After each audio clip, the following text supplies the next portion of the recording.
La séance est ouverte. Nous examinons à présent cet amendement 830 de Monsieur Bur, sur lequel nous avons un sous-amendement du gouvernement. Il s'agit de prévoir que lorsque les établissements de santé privés, lorsqu'ils s'engagent à assumer des missions de service public, que les contrats qui les lient aux médecins libéraux qui exercent dans ces établissements puissent être rompus, sans que pour autant cette rupture n'entraîne, je dirais, de problèmes, de conséquences financières qui seraient mis à la charge des établissements. Finalement, on en arrivera à une sorte de rupture à l'amiable qui n'entraînera pas de conséquences ni pour les établissements ni pour les praticiens. Je crois que c'est un bon équilibre et qui permettra, je l'espère malgré tout, à permettre à ces établissements de santé privés de participer aux missions de service public qui leur sont proposées par l'ARS. Madame la ministre, vous avez un sous-amendement à cet amendement. J'y suis favorable, sous réserve de l'amendement 6 juin.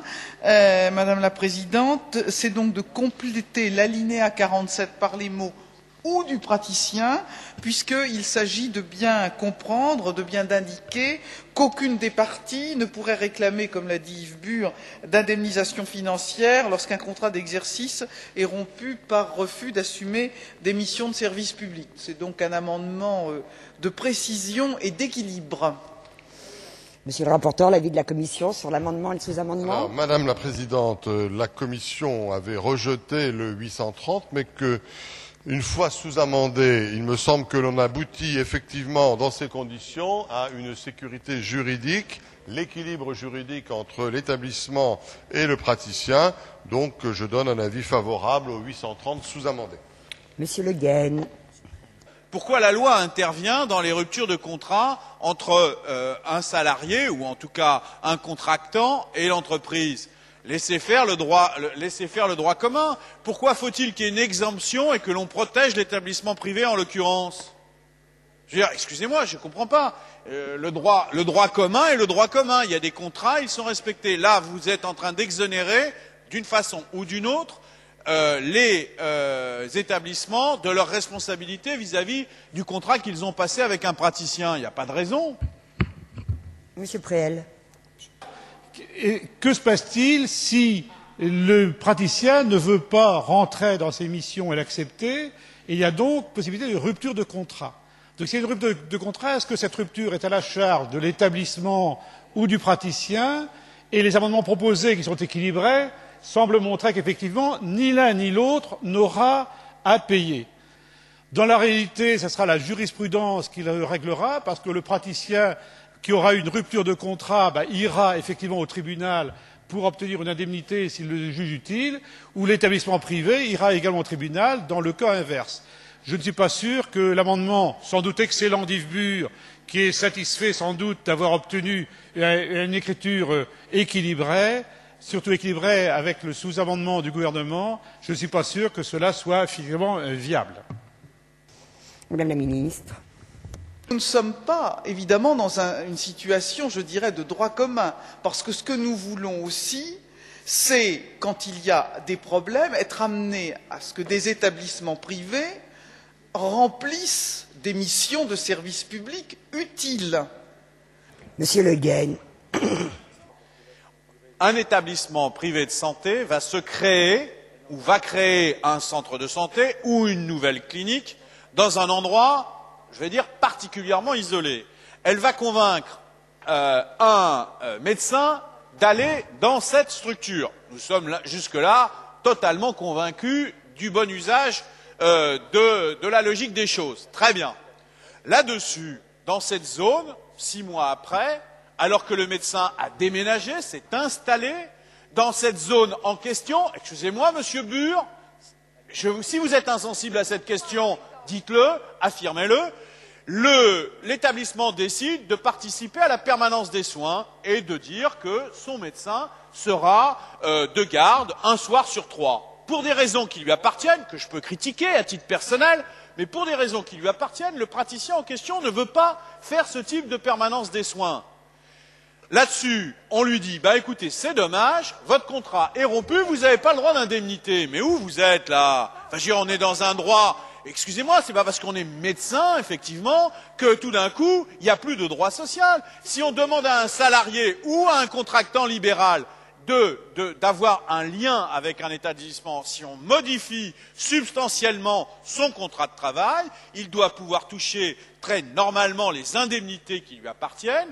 Un point, c'est tout. Ça fait partie des évidences du droit social. Revenir au nom des intérêts des établissements privés à interdire l'exercice, non, c'est même plus que du droit social, c'est du droit contractant. Enfin, je veux dire, vous êtes vraiment là dans un absolutisme incroyable où l'établissement a tout pouvoir par rapport à celui qui l'utilise. C'est incroyable. Alors, c'est pas parce que c'est un médecin qui n'a absolument pas le droit à avoir un certain nombre de choses. D'ailleurs, au passage, vous dites que c'est des médecins, mais ça peut être demain des infirmières, ça peut être aussi bien une secrétaire. Donc vous créez une espèce de lieu où il n'y a aucun droit social. C'est absolument invraisemblable.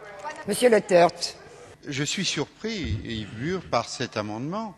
Ça se veut le jugement de Salomon, ça avait été annoncé comme le moyen de l'équilibre, mais très honnêtement, dans un cas comme ça, il faut choisir. Il faut choisir. Ou l'établissement de santé privée veut effectivement assumer une mission de service public, et c'est ce que je souhaite. Il n'y a aucune ambiguïté. Cela étant, ça crée, par définition, un préjudice pour le médecin libéral qui a un contrat. Qu'il faille, et on l'a dans ce texte de loi, la possibilité pour l'établissement de santé privée ou l'ESPIC d'assumer cette mission de service public, mais on ne peut pas pour autant dire ah ben il n'y a aucune responsabilité. Honnêtement, c'est pas raisonnable vis-à-vis des confrères libéraux, et quelque part j'ai l'impression d'être à front renversé, mais honnêtement c'est pas acceptable. Monsieur Demergue. Un établissement privé décide après négociation avec l'ARS qu'elle va devoir participer à une mission de service public. Elle le choisit, c'est un choix. Elle doit donc se mettre en situation de pouvoir exercer ce choix. C'est le moindre respect vis-à-vis de la population qui va être couverte par cet engagement. On peut très bien imaginer que certains praticiens ne souhaitent pas répondre, c'est leur statut libéral qui le veut, contractuel, ne souhaitent pas répondre à cette mission de service public. Ça peut s'imaginer, même si éthiquement, ça peut être éminemment critiquable. Que va devoir faire l'établissement? Est-ce qu'il va laisser le praticien dans cette situation et se trouver pénalisé par le droit social auquel vous faites référence?